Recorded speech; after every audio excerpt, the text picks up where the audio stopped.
Hey math kids, today we're going to talk about finding side lengths and using trigonometry. And we are in chapter 7, section B, and there's only one example, but it has two parts. So we're on example 2, and it says find correct to 3 significant figures the unknown length in the following triangle. So this is a right angle. No, it doesn't look like it, but that's okay. So we need to find x, and we're given a 7 centimeter side. So we're going to go back to those ratios, SOHCAHTOA. Watch the previous video if you don't know what I'm talking about with those.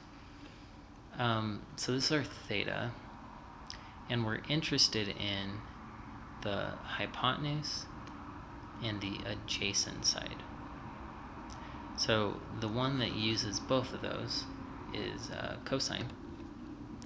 So we're going to use cosine. So we're going to say cosine of 32 equals adjacent, which is x, over hypotenuse, which is 7.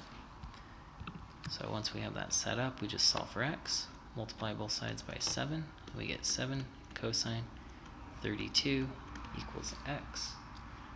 And I'm going to pull up my calculator just to show you how to type it in.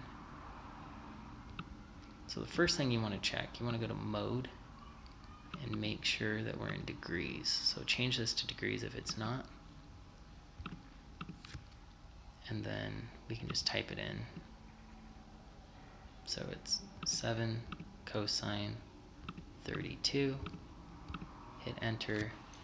We get 5.94 because it said 3 significant figures. So 5.94. Our length was in centimeters, so this will also be centimeters. Okay, and let's do part B over here, I guess.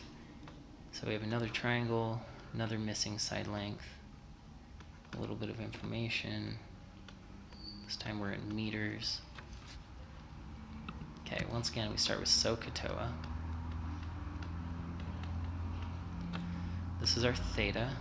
So relative to our theta, we have the opposite and the adjacent. So opposite and adjacent in the same piece is tangent.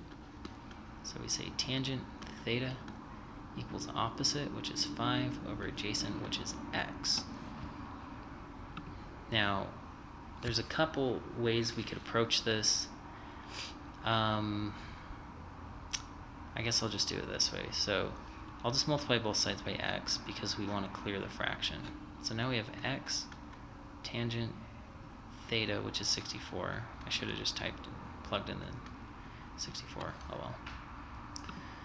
And now we have x times something, so we want to get rid of the tangent.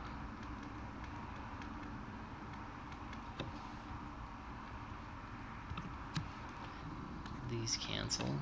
So we have x equals 5 over tangent 64. Plug that into our calculator. So we have 5 divided by tangent 64. And we end up with 2.44. So x equals 2.44. Since we had meters up here, we'll have meters down here. And that's it. That's the only example we have. If you need additional help, please come to Math Lab.